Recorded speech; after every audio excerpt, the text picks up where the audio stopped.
आज सवेरे खूनी डंपर ने एक और जान ले ली। सिंगर चौरंगी थाना अवामी की हुदूद में डंपर ने 40 साल इकरार नामी शख्स को कुचल डाला, जो मौके पर जाँ बहक हो गया।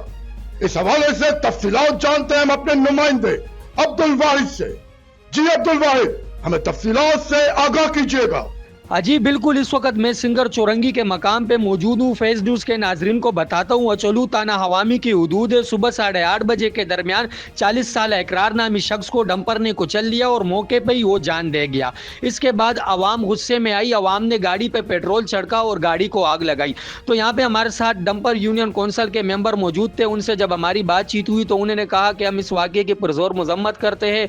हमारा ड्राइवर मौके पर फरार हुआ, लेकिन कुछ एहतशार पसंद लोग हैं जिन्होंने हमारी गाड़ी को आग लगाई। इससे पहले भी नागिन चौरंगी में हमारी गाड़ियों को आग लगाई गई। तो हम सिंध गवर्नमेंट से अपील करते हैं कि देखें, कम से कम ऐसा तो नहीं होना चाहिए। अगर हमारे ड्राइवर से गलती हो जाती है तो हम तावान देने के लिए तैयार हो जाते हैं। हमारी गाड़ियों को आग जो एहतशार पसंद लोग लगाते हैं तो उनको गिरफ्तार कर लेना चाहिए।